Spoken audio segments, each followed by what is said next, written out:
हिंदी में यूपीएससी की तैयारी से संबंधित प्रोग्राम्स को देखने के लिए सब्सक्राइब करें स्टडी IQ IAS हिंदी।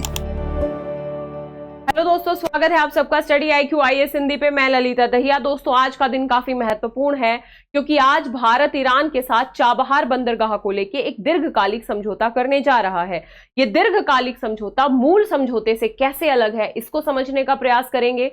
साथ ही चाबहार बंदरगाह भारत के लिए कैसे महत्वपूर्ण है, इसको देखने के साथ साथ हम कुछ चिंताओं पे भी दृष्टि डालेंगे अपनी इस संक्षिप्त परिचर्चा के माध्यम से।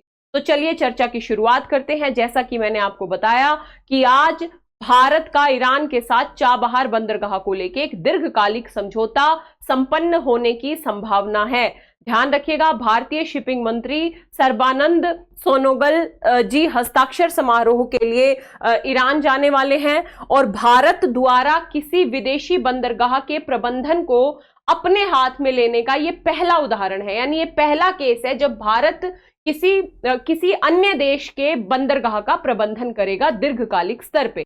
अब ये मूल समझौते से कैसे अलग है, ध्यान रखिएगा। मूल जो समझौता था वो शॉर्ट टर्म था, उसे सालाना यानी प्रति वर्ष नवीनीकरण करना पड़ता था, लेकिन ये 10 वर्षीय समझौता होगा यानी दीर्घकालिक समझौता होगा और साथ ही ये स्वचालित तौर पे बढ़ाया जाता रहेगा, यानी ऑटोमेटिक तौर पे ये बढ़ाया जाता रहेगा।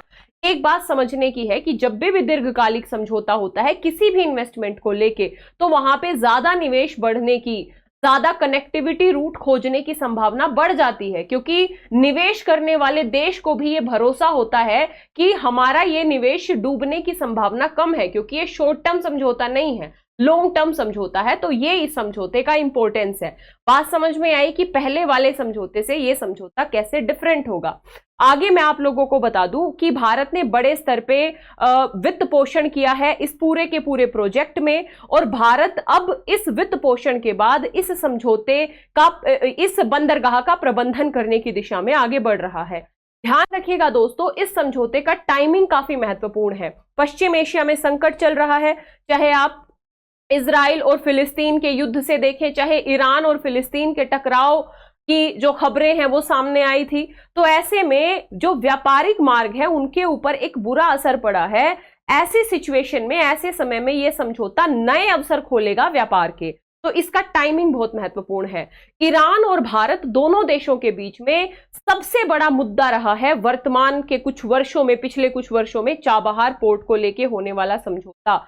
इसके कुछ उदाहरण आप देख सकते हैं। चाहे पिछले साल ब्रिक्स की बैठक में भारत के प्रधानमंत्री और ईरान के राष्ट्रपति के मध्य वार्ता हो चाबहार पोर्ट को लेके, 2016 में भारत के प्रधानमंत्री की ईरान यात्रा हुई थी। इस ईरान यात्रा में भी चाबहार पोर्ट को लेके एक समझौते पे हस्ताक्षर किए गए थे। इसी के संदर्भ में फिर ईरान के राष्ट्रपति की भारत यात्रा हो, उस यात्रा में भी एक महत्वपूर्ण मुद्दा रहा था चाबहार पोर्ट। ध्यान रखिएगा, दोनों देशों के बीच में। अब अगला मुद्दा है, अब हम एक बार चाबहार पोर्ट की लोकेशन देख लेते हैं। ये है आपका ईरान, जो ग्रीन कलर से आपको दिख रहा है, और यहां पे होगा दोस्तों चाबहार पोर्ट। ये है दोस्तों पाकिस्तान का ग्वादर बंदरगाह और ये चाइना के बेल्ट एंड रोड इनिशिएटिव का पार्ट है, ध्यान रखिएगा। और ये है भारत के द्वारा निर्मित चाबहार बंदरगाह, जिसपे आज समझौता होने की संभावनाएं हैं। अब आप स्ट्रेटेजी देखिए, लोकेशन देखिए। यहां पे है अफगानिस्तान, जो कि एक लैंडलॉक कंट्री है, यानी अफगानिस्तान की सीधे समुंदर तक कोई पहुंच नहीं है। इस चाबहार के माध्यम से अफगानिस्तान की समुंदर तक पहुंच भी हो पाएगी और साथ ही भारत यहां से जाएगा ईरान, ईरान से अफगानिस्तान में अपने व्यापार को बढ़ा पाएगा, यहां पे जो मानवीय सहायता करता था उसको बढ़ा पाएगा। न केवल अफगानिस्तान, यहां पे आप मध्य एशियाई कंट्रीज देखिए, इन मध्य एशियाई कंट्रीज तक भी भारत की कनेक्टिविटी बढ़ पाएगी। साथ ही इंटरनेशनल नॉर्थ साउथ कॉरिडोर की बात चल रही है बड़े स्तर पे रशिया, भारत और अन्य कंट्रीज के बीच में, जो अपने आप में 7200 किलोमीटर की एक परियोजना है। ये यहां से भारत का व्यापार सीधे चाबहार पोर्ट होते हुए ईरान के रास्ते कनेक्टिविटी के जरिए यहां रशिया तक पहुंचेगा और आगे यदि इस INS सिटी का विस्तार होता है तो ये यूरोप के साथ भी व्यापार को सरल बनाएगा। यानी एक चाबहार पोर्ट के जरिए हमारी कनेक्टिविटी अफगानिस्तान, मध्य एशिया, रशिया, यूरोप तक बढ़ पाएगी, साथ ही मध्य पूर्व के देशों, क्योंकि यहां पे आप हॉर्मुज जल संधि वगैरह को देख सकते हैं, तो मध्य पूर्व के देशों से भी जो हम घूम के व्यापार करते हैं, इस रास्ते से व्यापार संभव हो पाएगा। तो कनेक्टिविटी के दृष्टिकोण से ये काफी ज्यादा महत्वपूर्ण है, और भी इसके महत्व हम आगे बात करेंगे। यहां पे अब मैं आप लोगों को फैक्चुअल बातें यदि बताऊं तो चाबहार जो बंदरगाह है, ईरान का एक प्रांत है, सिस्तान बलूचिस्तान। सिस्तान बलूचिस्तान में ओमान की खाड़ी के पास समुंदर तक सीधी पहुंच वाला ईरान का एकमात्र बंदरगाह है, ध्यान रखिएगा। तो दोस्तों ये जो बंदरगाह है, ये दो बंदरगाहों से मिलकर बना है, एक है शाहिद कलंतरी और एक है शाहिद बेहेशती। ध्यान रखिएगा, ये अपने आप में काफी महत्वपूर्ण है, चाहे मत्स्य पालन के दृष्टिकोण से हो, दक्षिण एशिया, मध्य एशिया और मध्य पूर्व को जोड़ने वाले एक मात्र व्यापार केंद्र के तौर पे ये बंदरगाह काम कर सकता है।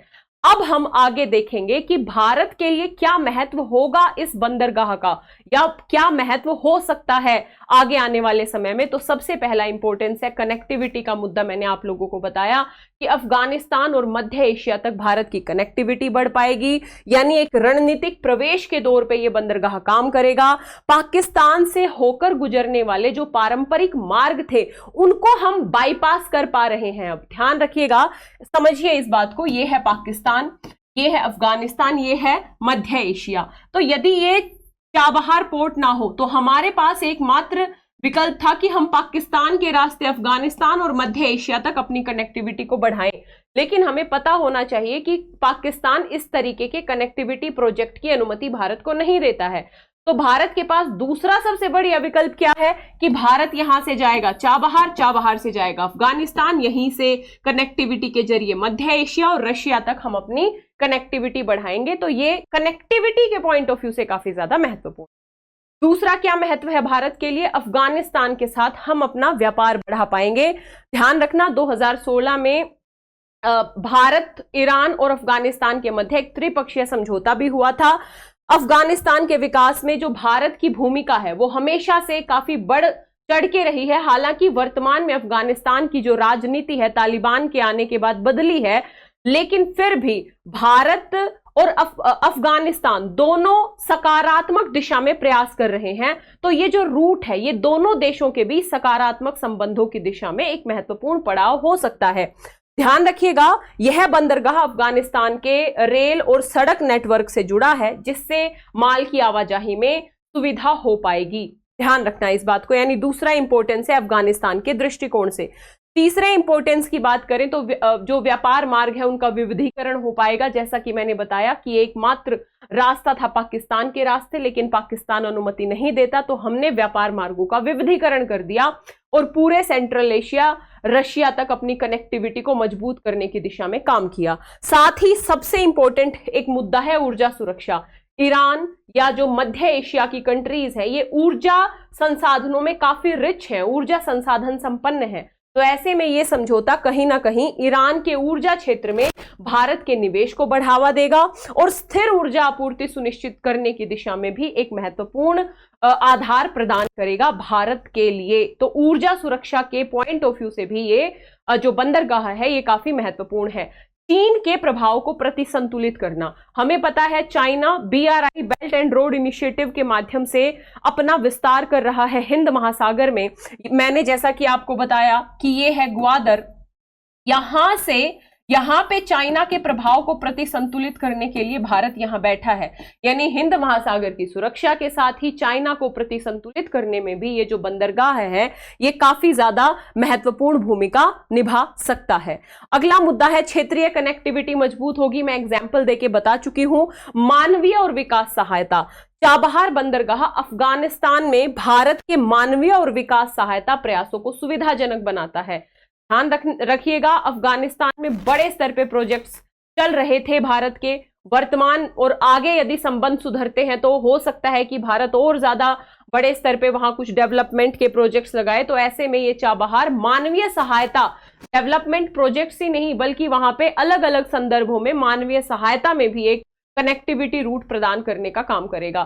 साथ ही हिंद महासागर में रणनीतिक उपस्थिति है, क्योंकि हिंद महासागर में रणनीतिक उपस्थिति को आप चाइना के संदर्भ में समझ सकते हैं।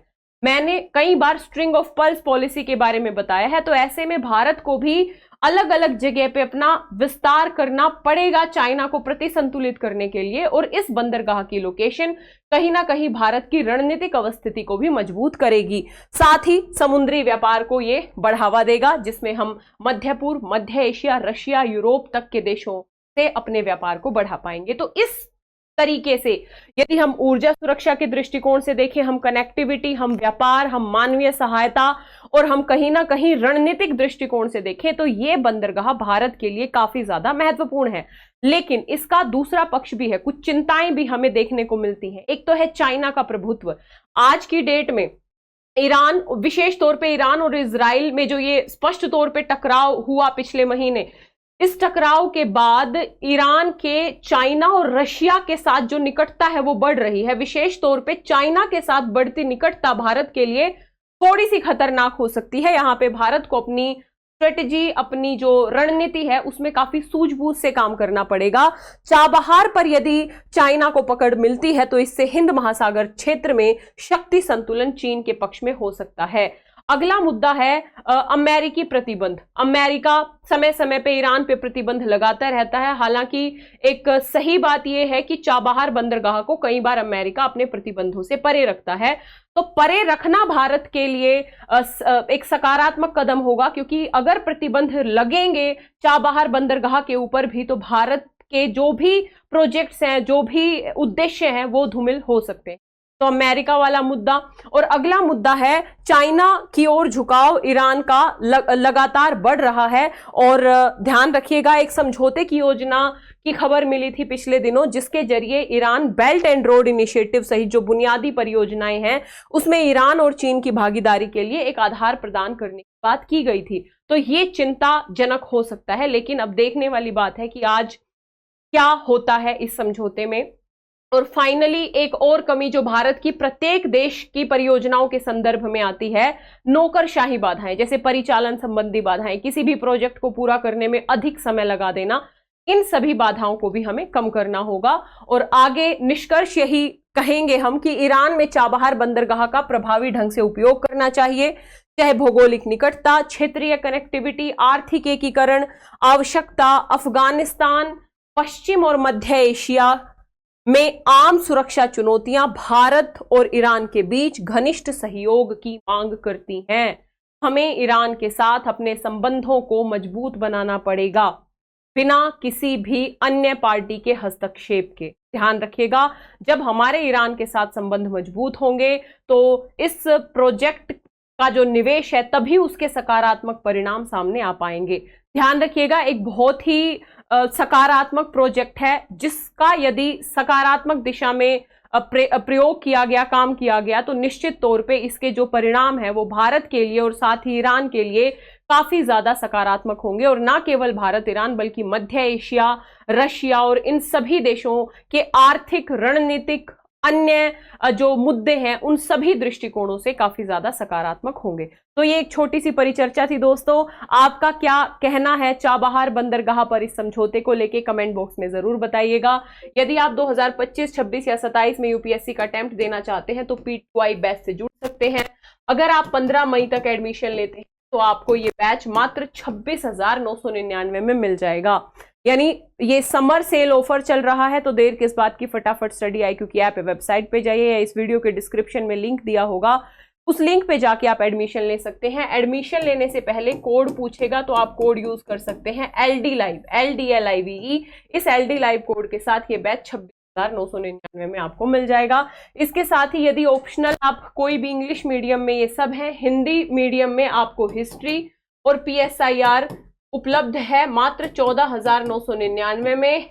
समर सेल के चलते कोड यूज करना है LD Live, ठीक है। तो आप अपना वैकल्पिक विषय भी यहाँ पे चयन कर सकते हैं। मुझे फॉलो करने के लिए जुड़े मेरे Telegram channel Lalita Dahiya academy, Instagram, Facebook page सब सेम नाम से है, यहाँ पे आप मुझे फॉलो कर सकते हैं, PDF वगैरह। आशा करती हूँ ये परिचर्चा आपको अच्छी लगी होगी। आपके क्या विचार हैं और क्या लाभ हो सकते हैं, कमेंट बॉक्स में जरूर बताइएगा। मिलेंगे इसी तरीके की अगली परिचर्चा में, तब तक के लिए जय हिंद, जय Bharat. Thank you so much. Hindi में यूपीएससी की तैयारी से संबंधित प्रोग्राम्स को देखने के लिए सब्सक्राइब करें स्टडी IQ IAS हिंदी।